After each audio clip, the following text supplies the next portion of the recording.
Comme 26 autres pays d'Europe, la France fait partie du club des 12 étoiles. Alors on parle plus souvent des pays ayant un poids économique plus important ou une population plus importante, mais il y a un pays d'Europe centrale qui fait parler de lui pour d'autres raisons dans ce club des 12 étoiles. Il s'agit de la Hongrie, avec à sa tête un certain Viktor O, qui n'est pas du tout d'accord avec les politiques de Bruxelles, en particulier celles qui vont à l'encontre du très grand pays situé tout à l'est de l'Europe, mais également pour ce qui concerne l'immigration, entre autres, et d'autres sujets. En fait, la discorde est tous azimuts entre ce monsieur et Bruxelles. Alors on le voit dans certains articles récents. Dans cet article-là, on nous dit donc que ce monsieur O, qui est à la tête de la Hongrie, demande de nouvelles lois européennes contre l'immigration. Alors que le club des 12 étoiles, lui, souhaite au contraire on pourrait dire réguler les flux d'arrivée de migrants. Eh bien, ce monsieur ne veut pas en entendre parler. Il dit « on ne les laisse jamais entrer ». Bon, ambiance. Mais ce n'est pas le seul motif de discorde. On voit ici dans cet autre article, on nous dit que le club des 12 étoiles s'interroge sur des visas qui ont été délivrés à la Hongrie, à des Russes et à des Bélarusses, c'est-à-dire deux pays contre lesquels le club des 12 étoiles est actuellement en froid.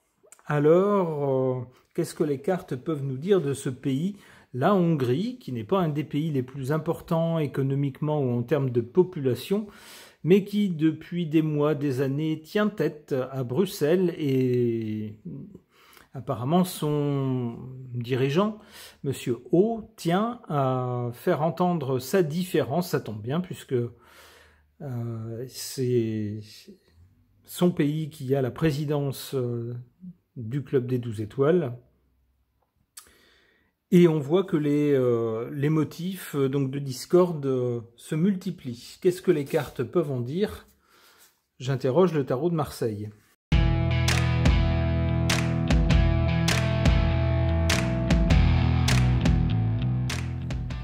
On voit qu'à l'origine,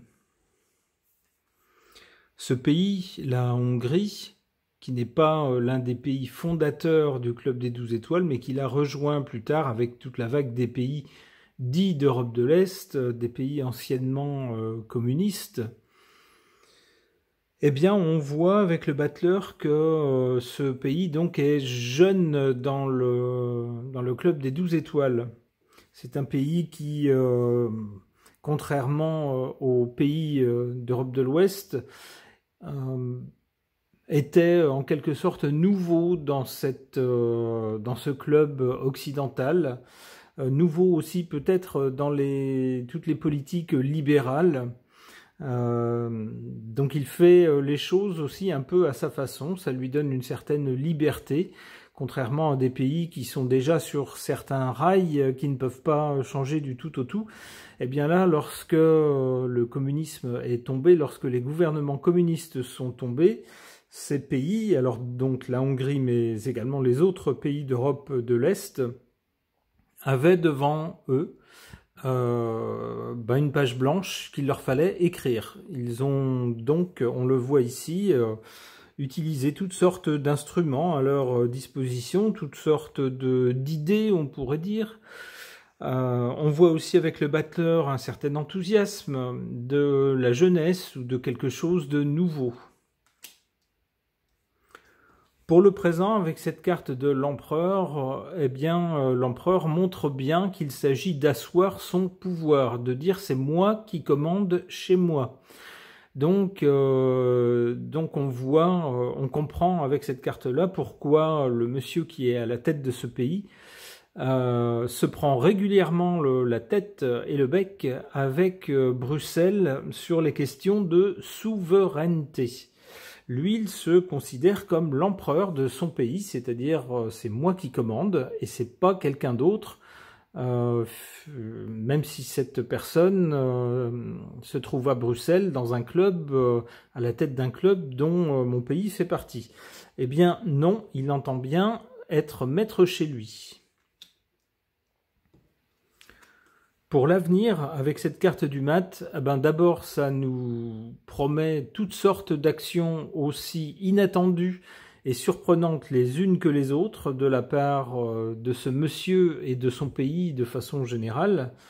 Et puis on voit aussi avec cette carte du mat, on voit quelqu'un qui se met en route, qui quitte un endroit pour aller ailleurs. Alors il plane peut-être aussi la possibilité, la menace, ou je ne sais comment le formuler, mais la possibilité, on pourrait dire, que ce pays quitte le club des 12 étoiles. C'est possible avec cette carte-là. Auquel cas, bien sûr, on dira, mais ils sont complètement fous, ça va pas la tête. Enfin, c'est ce que diront les grands médias, qui sont tous pro-Europe. Alors il se pourrait, en tout cas, ça ne sera pas forcément une mauvaise décision, si jamais c'est ça. En tout cas, ça sera quelque chose d'assez original, quelque chose qui sortira du rang.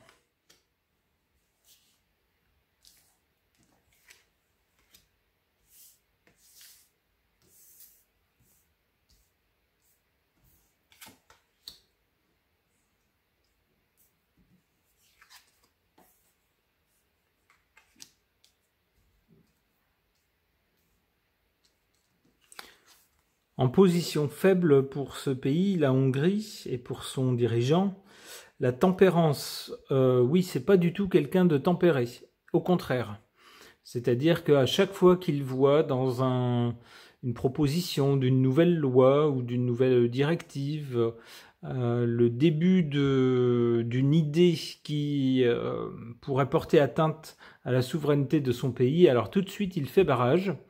Et puis, si jamais une décision est prise malgré tout, il s'ingénie à exaspérer Bruxelles en faisant des choses dont il sait très bien que Bruxelles ne les apprécie pas. On l'a vu par exemple aller rendre visite aux grands pays tout à l'est de l'Europe, alors même que le club des 12 étoiles multiplie les sanctions contre ce pays. Alors, ça lui a été reproché, bien sûr, à Bruxelles. Il a été menacé de sanctions. On lui a dit non, mais ça va pas d'aller là-bas. C'est totalement contraire à la politique du club des 12 étoiles. Ce à quoi il a répondu. Alors, bien sûr, il y a un peu de provocation, mais on ne peut pas s'empêcher de sourire non plus. Il a répondu « Je n'y étais pas en tant que président à la présidence tournante du club des 12 étoiles, mais j'y étais à titre personnel, tout simplement. » Difficile de répondre à ça, mais ça sent quand même un peu la provocation. Donc on a quelqu'un qui n'est pas tempéré. On nous dit que ça joue en sa défaveur. Il serait peut-être inspiré de jouer un peu plus sur du velours.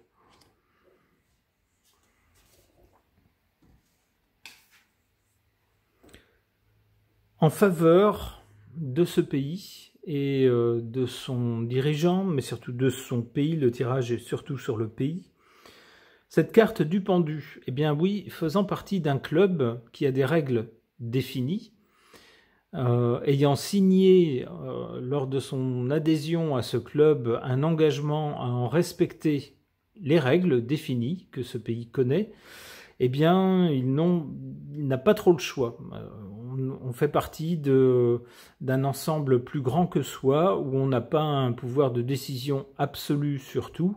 Et puis, de ce point de vue-là, certaines choses entrent en vigueur, qu'on le veuille ou non. Alors, on nous dit que c'est une bonne chose quand même pour ce pays. Ça lui évite peut-être de partir totalement dans le décor. Ça lui laisse malgré tout une marge de manœuvre, surtout étant donné la personnalité très forte de son dirigeant. Alors, ça lui donne aussi, du fait à la fois de son appartenance à ce club, et donc l'obligation d'en suivre les règles, et d'un autre côté, des tendances très souverainistes, on pourrait dire, du dirigeant actuel, eh bien, une position particulière, où le peuple hongrois, tel le pendu, observe et compte les points, on pourrait dire. D'un côté, Bruxelles, ce que Bruxelles impose, exige ou menace de faire si le pays ne file pas droit. Et puis de l'autre côté, leur dirigeant qui entend bien défendre spécifiquement les intérêts hongrois. Eh bien, on pourrait dire le citoyen moyen de Hongrie est spectateur dans cette histoire. On nous dit qu'il a le beau rôle. Finalement, ça lui permet d'avoir un point de vue double sur les choses, non pas le seul point de vue des grands médias qui nous est imposé, qui est toujours très pro-Europe, non plus le seul point de vue très souverainiste de leur chef d'État, mais un peu un mélange des deux.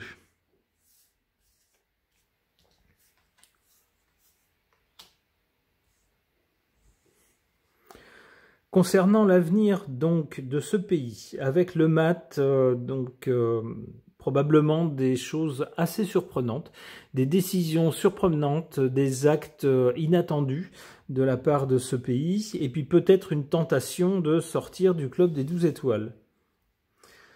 Là-dessus arrive la papesse. La papesse nous parle de gens intelligents. C'est dire si, avec le MAT, on pourrait croire parfois qu'on parle de gens qui n'ont pas toute leur tête, ben ici, ça n'est pas le cas. Il s'agira de gens qui prendront des décisions originales ou feront des choses originales, mais des gens intelligents, qui auront eu le temps, nous dit la papesse, d'observer les choses, de calculer, de compiler des données, d'y réfléchir pour définir une stratégie intelligente. Donc se comprendra au premier abord pour quelque chose de farfelu, d'un peu perché, on dirait. Eh bien, finalement, ça verra quelque chose de tout à fait réfléchi.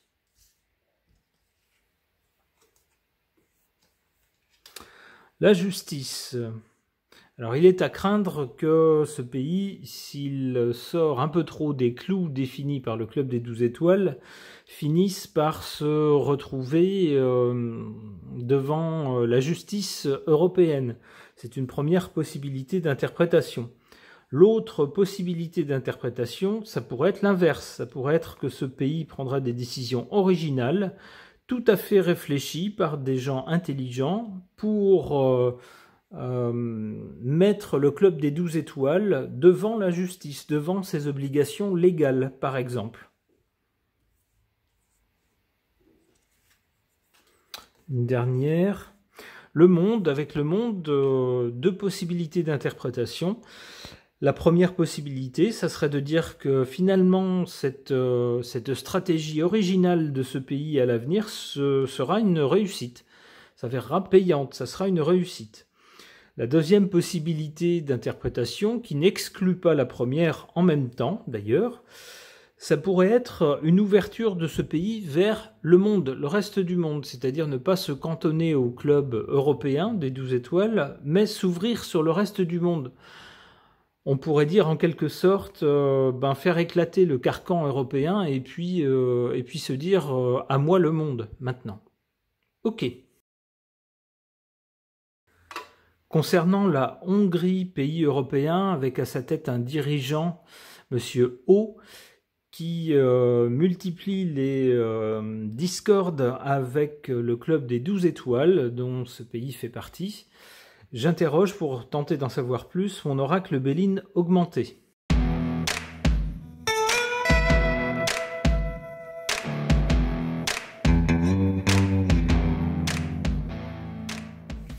Je vous l'ai expliqué en introduction avec les deux articles, la Hongrie et le club des 12 étoiles ne s'entendent pas vraiment, enfin surtout les dirigeants. Il y a entre les deux une bisbille permanente, j'allais dire une détestation réciproque, peut-être pas, on va peut-être pas aller jusque-là, mais un agacement réciproque, ça c'est sûr.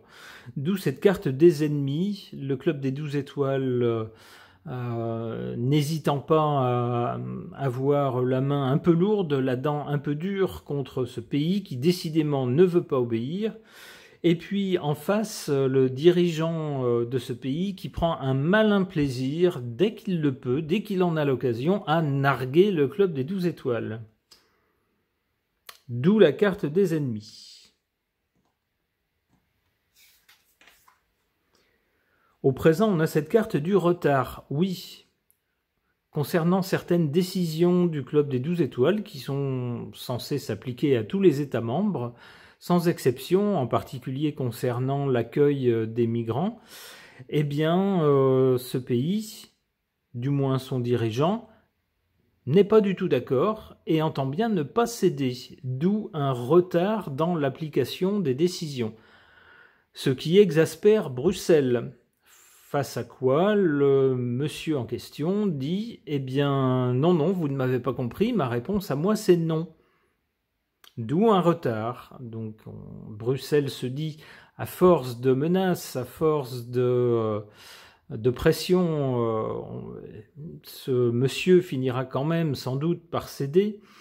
Et puis Bruxelles préfère cette façon de procéder plutôt qu'une façon plus brutale. Eh bien, malgré tout, ce monsieur tient tête, d'où un retard concernant l'application des décisions.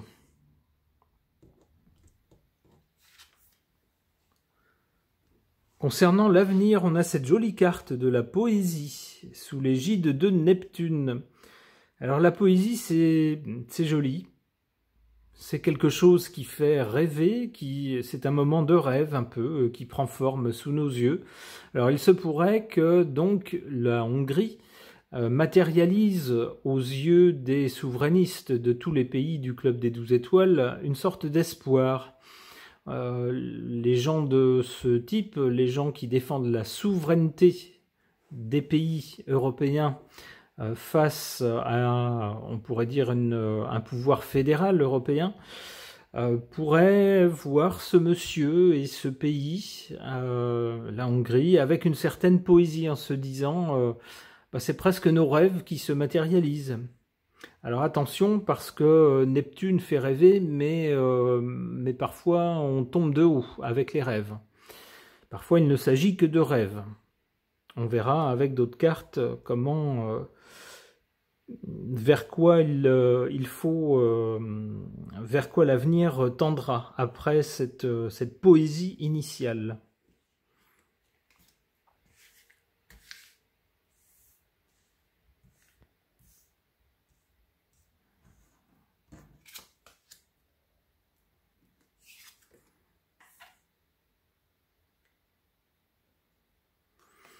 En carte défavorable pour ce pays, on a le bonheur. En carte défavorable ou faible. Pourquoi? Eh bien parce que du fait de l'opposition constante du chef de cet État, de ce pays, à Bruxelles, eh bien ce pays, alors je n'irai pas jusqu'à dire qu'il est persécuté, mais on dirait qu'il est la cible privilégiée de Bruxelles lorsqu'il y a des remontrances à faire, d'où pas beaucoup de bonheur entre les deux. En revanche, en carte favorable, on a cette carte bleue qui semble nous dire, alors c'est une protection, hein, il faut l'interpréter comme une protection, comme quelque chose de très positif.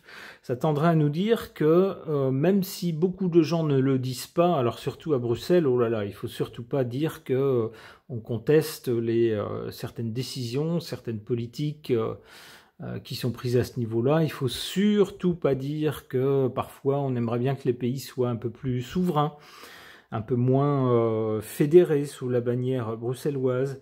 Eh bien, même si ça ne se dit pas, certaines personnes le pensent. Et on peut justement se dire que pour un tas de personnes, la Hongrie représente un sacré espoir et matérialise leurs pensées. En France aussi, il y a des gens qui souhaiteraient que la France soit moins dans le club des 12 étoiles, que ce club se mêle moins de nos affaires, ne prenne pas les décisions à notre place, et que la France soit plus un pays souverain. Eh bien pour tous ces gens-là, la Hongrie matérialise un petit peu ce qu'ils aimeraient voir du côté français, de la part de notre dirigeant. Bon, le nôtre est plutôt pro-européen.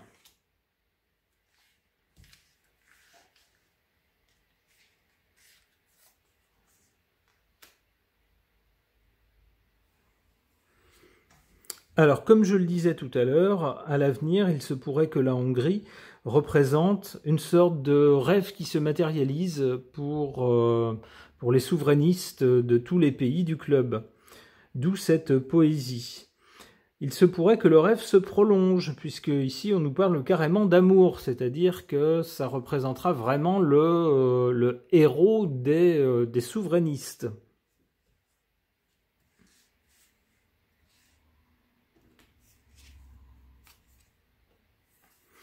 Bon, malheureusement, on a ensuite la carte de la stérilité. Ça tendra à nous dire que même si le chef de ce pays multiplie les postures de défiance envers Bruxelles, même s'il retarde aussi longtemps que possible l'application des décisions qui ne lui plaisent pas, même s'il multiplie aussi les choses un peu, il faut le dire, provocatrices, et en cela, donc, représente un espoir, eh bien, tombe quand même la carte de la sérénité. C'est-à-dire qu'au bout du compte, il faut quand même que le pays se plie aux décisions qui sont prises. Sinon, c'est des sanctions à la clé.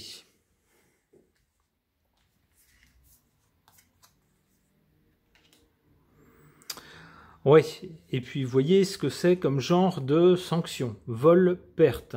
C'est-à-dire que finalement, cette attitude, à moins bien sûr de faire comme le Royaume-Uni et de quitter le club des 12 étoiles, mais sinon, si le pays reste dans ce club, mais persiste à ne pas vouloir en appliquer les décisions et à multiplier les provocations, eh bien, d'abord on nous dit que ça ne mènera à rien avec la stérilité, mais en plus il risque d'y perdre avec cette carte vol-perte.